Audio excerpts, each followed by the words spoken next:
Hey guys, what's going on? I'm Jimmy with One Road. Today we're going to be replacing front shocks with Bilstein 5100s on my 2003 Chevrolet Suburban.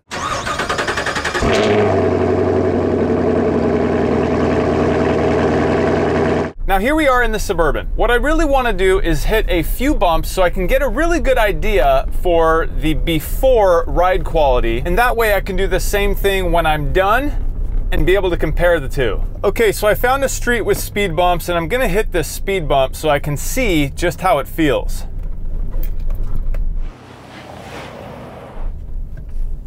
Not bad. I can tell you right now that the shocks that are on this truck are not in terrible shape. This vehicle only has 76,000 miles and they seem like they're working pretty good. So contrary to what you might think, I think this will be a really good test, because here we're gonna be testing whether or not these stock shocks feel as good as something like Bilstein. Now, I made the decision to change all of the shocks on this truck all the way around, including the two rear springs. I made that decision because I own another 1995 GMC Suburban in which I did swap out all of the shocks to Bilstein 4600s. Now that truck's been that way for probably close to 3 years now, and I have to say the ride quality in that truck is better than this one. So if my experience serves me well, I know that upgrading to the Bilstein 5100s is gonna be a huge improvement on this vehicle's ride quality. So let's get back to the shop, put them on, and see how it handles. Okay, so the first thing we're gonna do is jack up the truck, put it on jack stands, and take off this tire. You always wanna make sure that you're jacking up the car on a very strong part of the frame. You only need it high enough to get the tire off the ground. Now we can work on taking the lug nuts off of the tire. Breaker bar surely helps. Okay, looking inside the wheel well now, we can see the old shock. It doesn't look that great, but hey, it's not all about the looks, right? It's about performance. But as you saw in the drive, these things don't perform all that bad either. But one thing's for sure is I know that it will perform much, much better with the Bilstein 5100s. Now, just for purely aesthetic purposes, take a look at the difference between the two shocks. Those Bilsteins certainly are gonna look amazing. In this case, there's only gonna be two bolts you're gonna have to worry about. The first is gonna be on the top of the shock, which you can see there, and the second is gonna be down here at the bottom, which you can see there. If you want, you can spray down the bolts with some WD-40. In order to get the top nut off the shock, I'm gonna use my 14mm and an adjustable wrench. If I push this baffling out of the way, you can see I have my adjustable wrench on the top shank of the shock, and you're simply going to hold the adjustable wrench still while loosening the nut. Okay, once you have the nut off, you simply remove the upper bushing, and you're going to press down on the shock enough to get it out of the way. For the bottom bolt and nut, it's as simple as grabbing your 1/2-inch ratchet, and I have an adjustable wrench on the bolt head.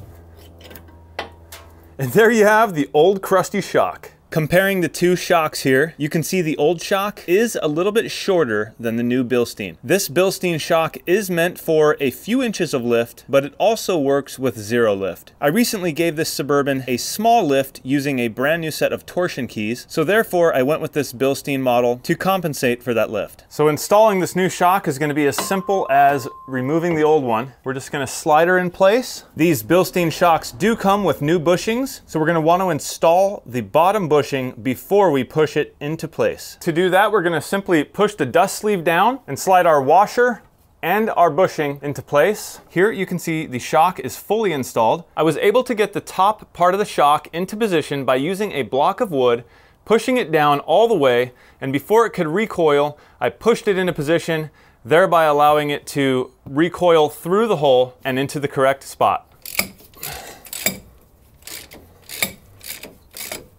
For the top of the shock, you're going to want to tighten the nut enough so the upper bushing is bulging just about as far out as the upper washer. We have the new Bilstein 5100 perfectly installed, everything is tightened down, and it fits and looks great. Okay guys, so we are done with the install of the front two Bilstein 5100 shocks. Everything is buttoned up, the tires are back on, and the lug nuts are torqued down. So let's take this thing out for a drive and compare the ride quality. I'm gonna head over to the same speed bumps that I hit the first time, and we're gonna see if this thing reacts any differently. I'm gonna see if I can really tell a difference. Here's the first one. Whoa. That was a big difference. Here's the second one. Whoa. A lot more dampening ability. Here's the third. Wow. I can tell a huge difference. That was the fourth. Man. Pretty shocked, guys, have to say. I'm gonna turn around and do those again, but I can already tell you, I am stoked right now. I am stoked, man. Wow, that is a huge difference. Here we go, first one.